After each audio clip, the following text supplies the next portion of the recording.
Hollywood, the line between glitz and ruin often seems paper-thin. Few cases illustrated this more vividly than that of Robert Downey Jr., whose descent into addiction-fueled crime during the 1990s became one of the most infamous scandals in entertainment. Before he was Iron Man, before the billion-dollar franchises and critical redemption, Downey was a troubled young man struggling against demons that seemed larger than life, demons that would land him behind bars and almost cost him his career and his life. Downey was born in New York in 1965, the son of avant-garde filmmaker Robert Downey Sr. and actress Elsie Downey. He grew up immersed in the countercultural scene, surrounded by art, eccentricity, and drugs.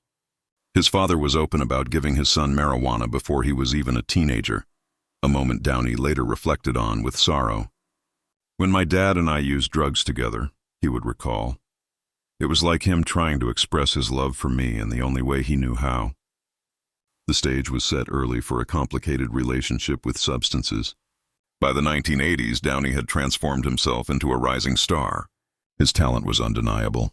He was magnetic on screen, capable of sharp humor, vulnerability, and explosive energy. His breakthrough came with films like Less Than Zero, in which he chillingly portrayed a young man consumed by addiction.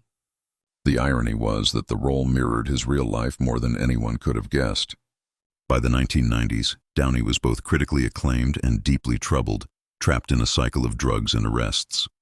The spiral accelerated in 1996 when he was stopped by police for speeding in his Porsche along Sunset Boulevard. Inside his vehicle, officers discovered cocaine, heroin, and an unloaded Magnum. It was a shocking arrest for a man who had been nominated for an Academy Award just a few years earlier. The incident should have been a wake-up call, but for Downey, it was only the beginning of a chaotic downward slide. Not long afterward, he was arrested again, this time for trespassing into a neighbor's home. In a dazed state, he had wandered into the house and fallen asleep in one of the children's beds. The bizarre nature of the crime shocked the public and painted a picture of someone spiraling out of control, unable to tell reality from delirium. Judges grew weary of granting him leniency. After repeated probation violations and failed drug tests, Downey found himself in front of a system that had given him chance after chance. In 1999, the hammer finally came down. A California judge sentenced him to 3 years in state prison after yet another drug-related arrest. Downey, the promising actor once poised to inherit Hollywood, was shackled and sent to California Substance Abuse Treatment Facility and State Prison in Corcoran. For a man who had walked red carpets and mingled with the elite, the prison gates marked the lowest point of his life. Inside, Downey lived like any other inmate. Stripped of the fame that had shielded him for so long, he confronted the harsh realities of incarceration. He later described the experience as both humbling and terrifying. Violence was a constant threat. Fellow prisoners tested him, gauging whether the Hollywood star could withstand the pressures of prison politics. He managed to navigate it by keeping to himself and throwing himself into menial tasks. But the psychological toll was immense. For someone already fragile, prison was less a cure than a crucible, testing whether he could survive it all. When he was finally released after serving nearly a year, the scars were evident. Hollywood had moved on. Insurance companies considered him unhireable. He struggled to book roles, and when he did, his addictions often led to dismissals. In one infamous instance, he was fired from the television series Ally McBeal after being arrested again for drug possession. Directors and producers grew wary of attaching their projects to a man who seemed destined to self-destruct. The public, too, seemed divided between pity and scorn. Yet the story of Robert Downey Jr. did not end in tragedy. After years of turbulence, he began the slow climb toward redemption. Through intensive rehab therapy and eventually the support of his wife, Susan Levin, whom he married in 2005, Downey managed to piece his life back together. He credited martial arts, spirituality, and sheer determination with giving him the strength to stay sober. His unlikely comeback was cemented in 2008 when he took on the role of Tony Stark in Iron Man. The film catapulted him to global superstardom and redefined his legacy. The man who once slept in a stranger's child's bed after a drug binge was now the face of the Marvel Cinematic Universe. The haunting question lingers, though. What if things had gone differently? What if prison had swallowed him whole, as it has so many others? His story serves as both a cautionary tale and a rare case of recovery. For every Robert Downey Jr. who manages to reclaim life after incarceration, there are countless others lost forever in the system. Downey's time in prison was short compared to many, but it marked him indelibly, a reminder that even the brightest stars can plummet into darkness, and sometimes, against all odds, claw their way back into the light. Wesley Snipes was once one of the most bankable stars in Hollywood. With his martial arts prowess, magnetic screen presence, and breakout performances in films like New Jack City, White Men Can't Jump, and the Blade trilogy, he seemed unstoppable. But while Snipes was battling vampires on screen, off-screen he was fighting an enemy of his own making, the United States government. His spectacular fall from grace would end not with applause but with a prison sentence, a reminder that no amount of celebrity can shield someone from the consequences of tax evasion. Snipes was born in Orlando, Florida in 1962. He grew up in the Bronx and studied at the High School of Performing Arts before attending the State University of New York at Purchase. His early life was marked by discipline. He trained in martial arts from a young age, and by a sense of ambition that propelled him into acting. By the late 1980s, he was on the rise, appearing alongside legends like Michael Jackson in the iconic Bad music video, directed by Martin Scorsese. Hollywood quickly took notice. Through the 1990s, Snipes established himself as one of the top action stars of his generation. His ability to blend physicality with charisma set him apart in an era filled with muscle-bound action heroes. The Blade films in particular cemented his status, creating a loyal fan base and generating massive box office returns. To the outside world, Snipes had it all: wealth, fame, and the kind of cultural cachet actors dream of. But behind the scenes, trouble was brewing. The issue was taxes, or rather, Snipes' refusal to pay them. Beginning in the late 1990s, he became involved with a group that promoted a fringe theory known as the tax protester movement. This movement claimed that income taxes in the United States were unlawful and that citizens were not legally required to pay them. Snipes, despite his success and fortune, bought into this idea. Between 1999 and 2004, he failed to file federal income tax returns altogether, even as he earned tens of millions of dollars. The IRS estimated that Snipes owed more than $15 million in back taxes. For years, his celebrity shielded him. Few believed that someone so prominent could truly be evading taxes so blatantly. But the evidence mounted, and in 2006, Snipes was indicted on multiple counts of tax fraud, conspiracy, and willful failure to file returns. The trial that followed was a media spectacle. Prosecutors painted him as arrogant and willfully defiant, while Snipes and his defense team argued that he had been misled by bad advisors. The actor even tried to settle his debts by offering the IRS a check for several $1 million, but the gesture came too late. In 2008, the verdict was handed down. Snipes was acquitted of felony tax fraud but convicted on 3 misdemeanor counts of willfully failing to file tax returns. The punishment shocked Hollywood: 3 years in federal prison. For a man who had played indestructible heroes, the reality of a prison sentence was devastating. In 2010, he reported to the Federal Correctional Institution in McKean, Pennsylvania, to begin serving his time. Life behind bars was a stark contrast to red carpets and movie sets. At McKean, Snipes lived among roughly 300 other inmates. Reports from the prison suggested that he kept a low profile, spending his time reading, writing, and practicing martial arts.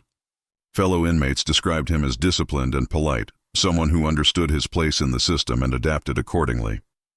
But make no mistake, the experience was humiliating. His wealth and status could not buy him freedom, nor could it erase the fact that he had fallen victim to his own hubris. During his incarceration, Snipes appealed his sentence, arguing that the punishment was excessive for the crime. The appeals went nowhere. He served the bulk of his 3-year sentence before being released in 2013. By then, Hollywood had largely moved on.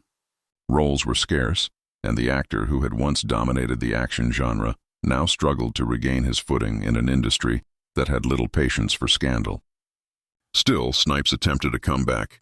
He appeared in The Expendables 3 alongside other aging action stars, and he continued to take roles in smaller films and television projects. But his career never fully returned to the heights it had once reached. The shadow of his conviction loomed large, a reminder that his downfall had been self-inflicted. He had earned millions and thrown it all away by refusing to comply with the most basic requirement of citizenship: paying taxes. The public's reaction to Snipes' prison term was mixed. Some saw it as a cautionary tale, proof that no one, not even a Hollywood star, is above the law. Others viewed it as overly harsh, pointing out that many wealthy individuals manipulate the system far more cleverly and escape punishment. But for Snipes, the lesson was personal. He once said that prison had given him time to reflect, to recenter himself. Whether that reflection translated into lasting change is debatable, but there was no denying that the experience had scarred him. The haunting takeaway is this: Wesley Snipes' imprisonment wasn't for violence, drugs, or the kinds of scandals that often sink celebrities. It was for something far more mundane, and in some ways more damning. He simply refused to pay his taxes, and in the end, it destroyed the career he had built so carefully. His story stands as a stark reminder that the trappings of success can vanish in an instant, not through dramatic betrayal or tragic accident, but through something as bureaucratic and unforgiving as the IRS. Mark Wahlberg's journey to Hollywood stardom is often framed as a redemption arc, a troubled youth who turned his life around to become a successful actor, producer, and businessman. But buried beneath that narrative is a darker chapter, one that many fans either don't know about or choose to forget. Long before he was a household name, Wahlberg was a teenager in Boston, whose violent actions would land him in prison and leave scars on his victims that never fully healed. Born in 1971, Wahlberg was the youngest of 9 children in a working-class Irish-American family. His childhood was chaotic, defined by poverty, family dysfunction, and exposure to crime at an early age. By his early teens, Wahlberg had dropped out of school and gravitated toward the rougher corners of Boston's Dorchester neighborhood. Drugs, theft, and violence became routine. He was arrested repeatedly, accumulating a rap sheet that reflected a pattern of recklessness and aggression. But the most infamous incident occurred in 1988, when Wahlberg was just 16 years old. High on drugs and alcohol, he attacked 2 Vietnamese men in separate incidents on the same day. In one case, he approached a man named Than Lam outside a convenience store and struck him with a wooden stick, knocking him unconscious. Later, he punched another man, Hoa Trinh, in the eye, leaving him with lasting damage. Wahlberg hurled racial slurs during the attacks, making the assaults not only brutal but racially charged. Police quickly arrested him, and the charges were serious: attempted murder. The court proceedings were a turning point. Wahlberg, still legally a minor, faced the prospect of significant prison time. The attempted murder charge was eventually reduced to criminal contempt, but he was convicted of felony assault. The judge sentenced him to 2 years in prison, though he ultimately served 45 days at the Deer Island House of Correction. For the teenage Wahlberg, it was a sobering experience. He later admitted that seeing hardened criminals in prison terrified him and made him reconsider the trajectory of his life. Inside, Wahlberg confronted the reality of incarceration head-on. Unlike the Hollywood roles he would later play, there was no glamour, no adrenaline-filled action, just confinement, regimentation, and the constant tension of being surrounded by dangerous men. The brief but harsh sentence was enough to shake him, though not to erase the damage he had already done. His victims, particularly Hoa Trinh, bore physical and emotional scars for life. Trinh has spoken about how Wahlberg never apologized directly, and how the attack remained a source of trauma. Upon release, Wahlberg faced a crossroads. He could sink deeper into the cycle of crime, or he could attempt to rebuild himself. It was his older brother, Donnie Wahlberg of New Kids on the Block fame, who offered him a lifeline. Donnie helped Mark launch a career in music, first as the frontman of the hip-hop group Marky Mark and the Funky Bunch. Their 1991 hit, Good Vibrations, made him a star, transforming his image from violent delinquent to heartthrob. From there, he transitioned into modeling, most famously as a Calvin Klein underwear model, and eventually acting. The narrative of Wahlberg's rise often glosses over his prison sentence, but it was a pivotal moment in his transformation. Hollywood, for its part, seemed willing to forget his past in light of his charisma and talent. By the late 1990s, he was starring in films like Boogie Nights and Three Kings, solidifying his reputation as a serious actor. Later, he would produce acclaimed series like Entourage and Boardwalk Empire, further entrenching himself as a Hollywood power player. Yet the ghosts of his past have never fully disappeared. In recent years, Wahlberg has faced renewed criticism for his teenage crimes, particularly the racially motivated assaults. In 2014, he filed a petition for a formal pardon from the state of Massachusetts, claiming that he had changed his life and wanted to use his story as an example of rehabilitation. The move sparked controversy. Critics argued that his success in Hollywood did not erase the pain of his victims, and many questioned whether someone of lesser fame would ever have the luxury of a pardon. Ultimately, Wahlberg dropped the request, acknowledging that his victims' voices mattered more than his own need for closure. Today, Wahlberg is one of Hollywood's highest-paid actors, a businessman with restaurant chains and fitness ventures, and a man who frequently emphasizes his Catholic faith and devotion to family. But the contrast between his public image and his violent past raises haunting questions. How do we reconcile the charm of the actor with the cruelty of the teenager? Does success and philanthropy truly atone for acts of hate and violence? The story of Mark Wahlberg's time in prison is not just about one man's redemption. It's about society's willingness to forgive, especially when the person seeking forgiveness is wealthy, famous, and charismatic. For his victims, forgiveness may not come so easily. The scars remain, a reminder that behind the Hollywood smile is a history written in blood and regret. Wahlberg may have moved on to a glittering career, but for those who remember, the echo of his prison sentence lingers in the background, a shadow that no amount of fame can fully erase. Danny Trejo is one of the most recognizable faces in Hollywood, known for his rugged looks, iconic tattoos, and unforgettable performances in films like Machete, From Dusk Till Dawn, and countless gritty crime dramas. But long before he became a beloved character actor and cult icon, Trejo was a hardened criminal who spent years behind bars.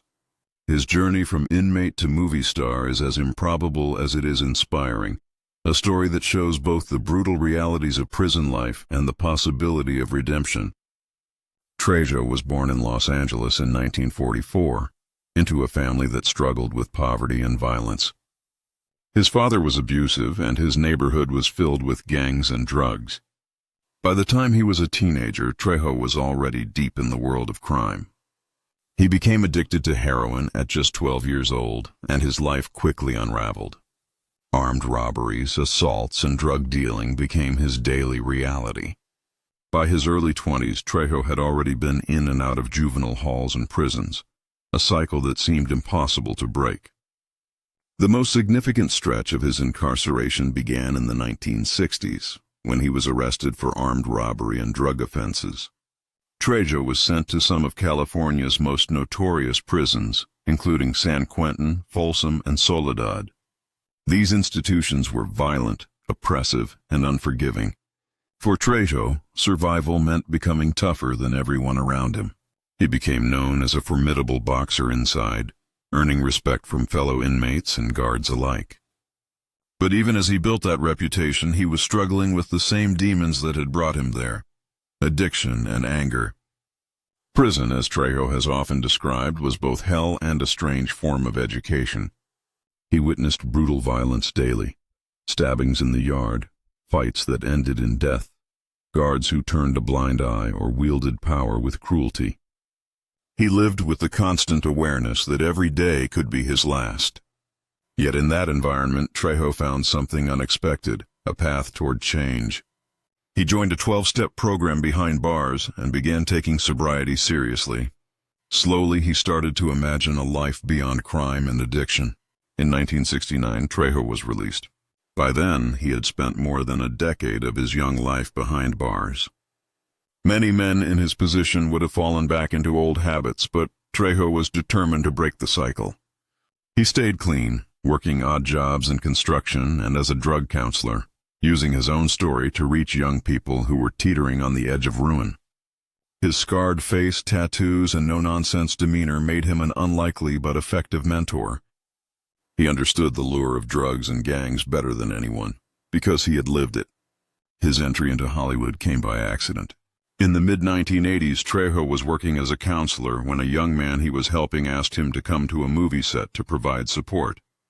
The film was Runaway Train, and Trejo's tough guy appearance caught the eye of the director. He was asked to play a convict in the film, a role that came naturally. That small part led to more roles, usually as gang members, criminals, or enforcers. Audiences loved his authenticity because he wasn't acting. He had lived that life. Over time, Trejo carved out a unique career. While many actors tried to project toughness, Trejo embodied it. He became a fixture in action and crime films, working with directors like Robert Rodriguez, who helped elevate him from background player to cult star. In 2010, Trejo headlined Machete, a film that turned him into an unlikely leading man. Beyond acting, he built businesses, including the popular Trejo's Tacos restaurant chain, and continued his work with at-risk youth, using his fame to amplify his message of recovery and resilience. But even as his career soared, Trejo never forgot where he came from. He has spoken openly about the horrors of prison, about the wasted years and the lives he saw destroyed. For him, incarceration was not a badge of honor, but a reminder of how close he came to losing everything. He often describes himself as blessed to have survived and turned his life around. Unlike many celebrities whose brushes with the law end in disgrace, Trejo's story is defined by transformation. He went from prisoner to counselor to movie star, and along the way, he became a symbol of second chances. The haunting reflection of Trejo's story lies in its rarity. For every Danny Trejo who makes it out of prison and builds a new life, there are countless others who remain trapped in cycles of addiction and incarceration. Trejo himself acknowledges this, often reminding people that his fame was an accident, a stroke of luck that could have easily never happened. If not for that chance meeting on a film set, he might have lived and died as just another forgotten convict. Today, Trejo is not only an actor but a voice for redemption. He visits prisons, speaks at schools, and works tirelessly to show that change is possible. His life is proof that even the darkest paths can turn toward light. But the shadow of his prison years lingers, both as a cautionary tale and as the foundation of his authenticity. The tattoos, the scars, the steely gaze, all are real, all born from a life lived on the edge. And every time he steps in front of a camera, that reality comes through. A reminder of the thin line between destruction and salvation. Tim Allen is best known today as a beloved comedian and actor, the voice of Buzz Lightyear in Toy Story, and the star of long-running sitcoms like Home Improvement and Last Man Standing. His on-screen persona has always been that of a family-friendly everyman, a man who mixes humor with warmth. But before Allen became a household name, his real life took a much darker turn. In the late 1970s, he was arrested in a drug bust so serious that it nearly ended his life before it even began. Instead, his time in prison became the crucible that shaped him into the performer he would later become. Born Timothy Allen Dick in Denver, Colorado in 1953, Allen endured tragedy at a young age when his father was killed in a car accident. The loss deeply affected him, leaving him adrift as a teenager. He moved with his mother and siblings to Michigan, where he struggled to find direction. Though he showed a knack for comedy early on, his adult life initially veered into reckless choices. By his mid-20s, Allen had fallen into the drug trade, a dangerous path that promised fast money but carried enormous risks. On October 2, 1978, at the Kalamazoo Battle Creek International Airport in Michigan, Allen's double life came crashing down. He was caught by federal agents with nearly 1.5 pounds of cocaine in his possession. The amount was far too large for personal use. Authorities charged him with intent to distribute, a serious federal offense. Facing the possibility of life in prison, Allen's future looked grim. His mugshot, featuring a shaggy mustache and weary eyes, became a haunting image of a man at the edge of ruin. The legal system offered him one way out: cooperation. Allen struck a deal with prosecutors, agreeing to provide information on other dealers in exchange for a reduced sentence.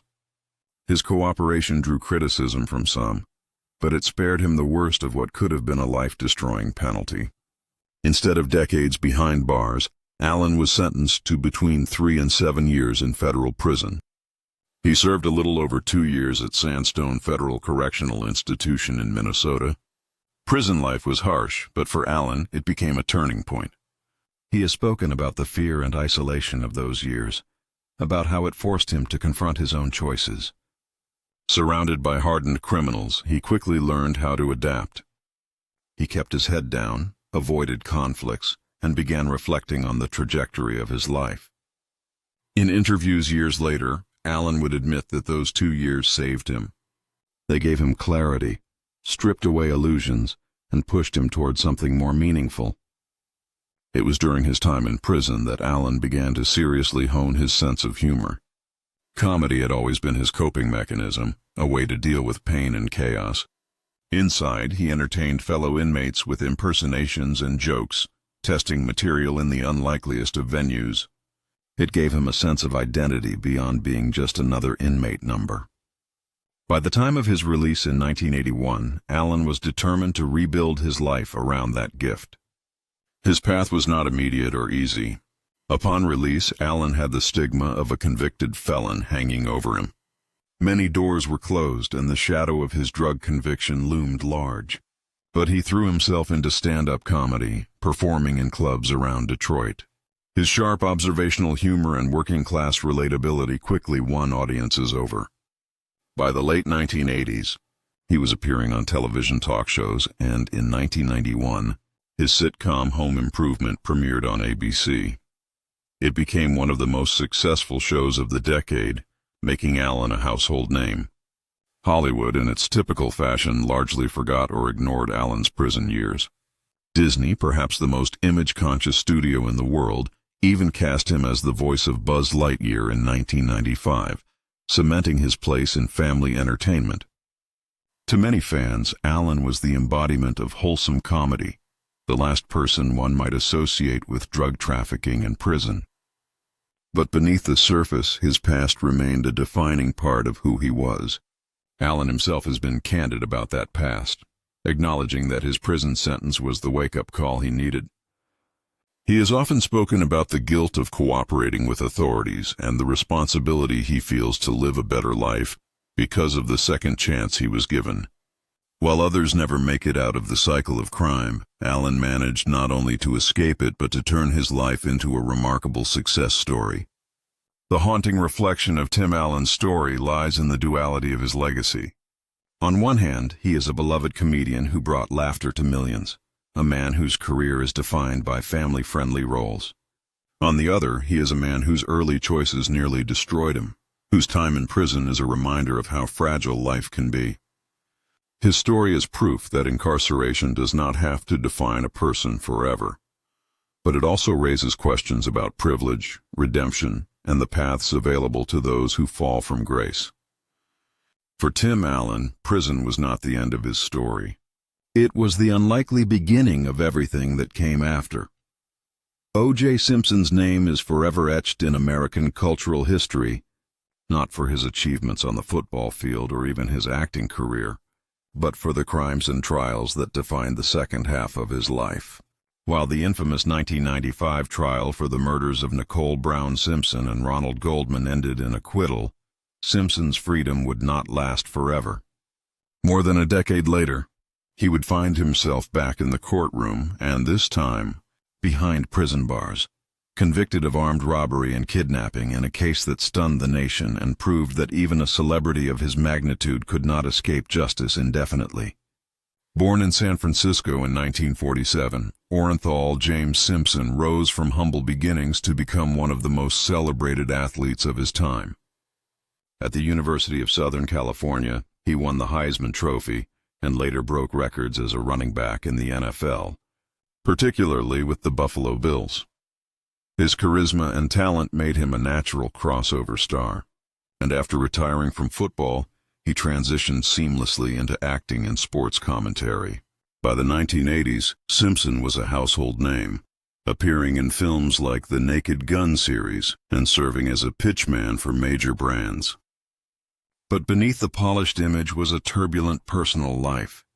His marriage to Nicole Brown Simpson was marred by allegations of abuse, and by 1994, their relationship had ended in divorce.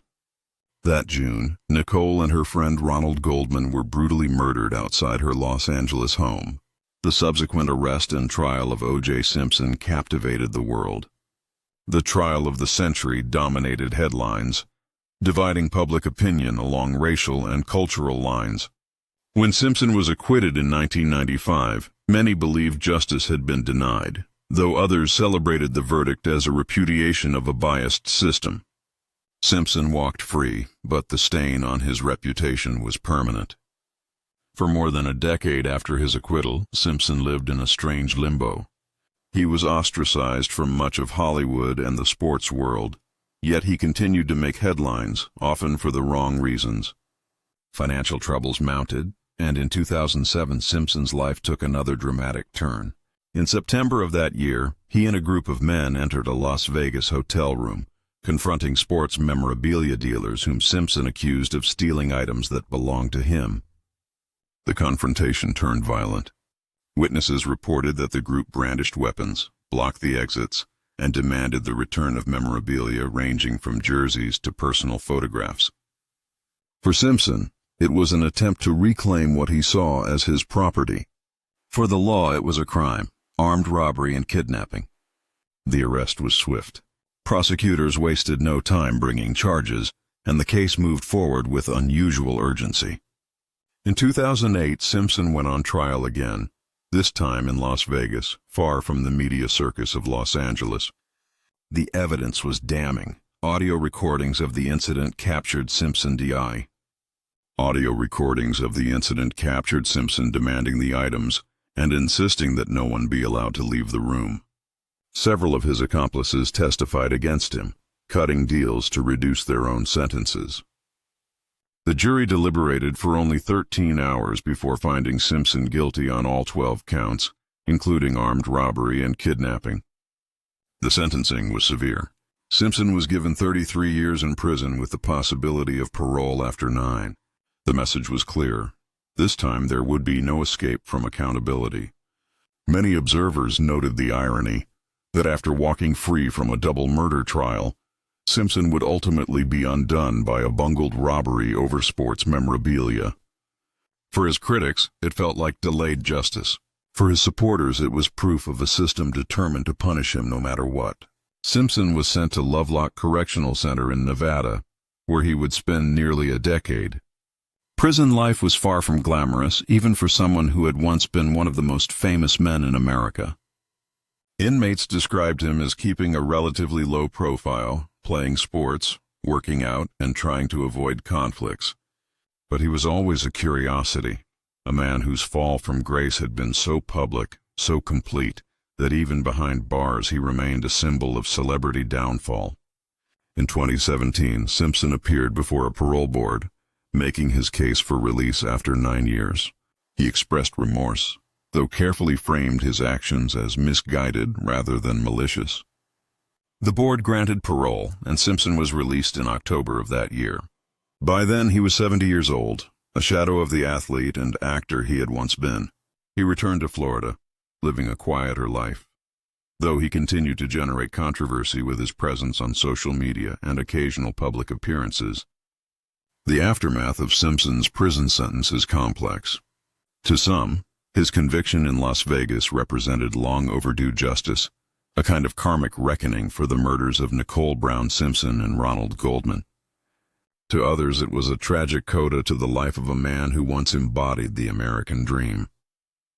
His name, once associated with athletic excellence, is now synonymous with scandal, violence, and wasted potential. The haunting reflection of Simpson's story is how quickly success can crumble. He had everything: talent, wealth, fame, adoration, and he lost it all, not once but twice. The murders of 1994 will forever define him, but it was the Las Vegas robbery that finally stripped him of his freedom. His time in prison is a reminder that even the most celebrated figures are not immune to the law, and that the fall from grace can be as spectacular as the rise. For O.J. Simpson, the prison gates were not just a punishment. They were the final symbol of a life consumed by choices that destroyed everything he had built. Robert Blake's story is one of the most unsettling in Hollywood history, a tale of a once celebrated actor whose career and legacy collapsed under the weight of scandal and a crime that shocked the entertainment world. Known for his roles in Cold Blood and the 1970s television series Beretta, Blake was praised for his talent and intensity on screen.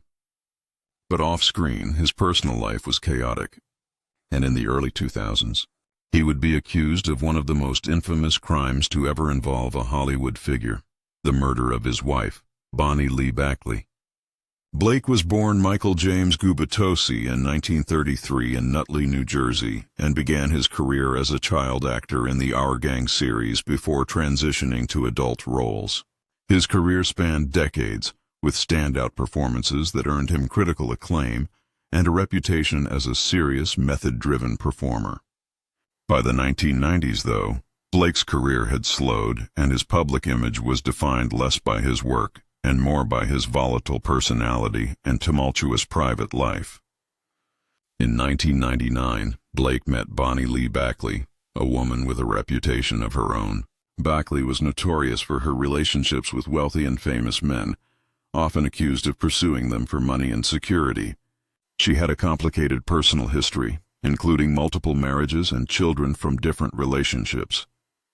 Her relationship with Blake was stormy from the beginning, but in 2000, when Bakley gave birth to a daughter, DNA testing confirmed Blake was the father.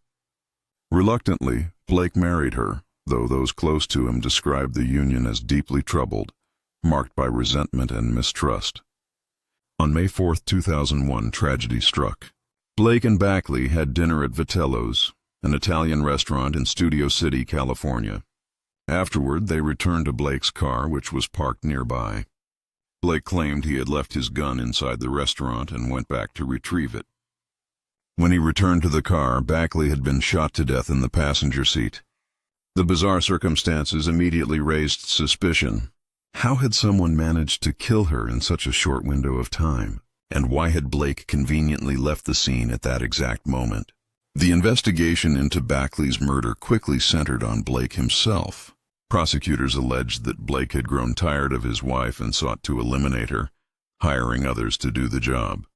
Witnesses came forward claiming Blake had tried to solicit them to commit the murder, though these accounts were challenged for credibility.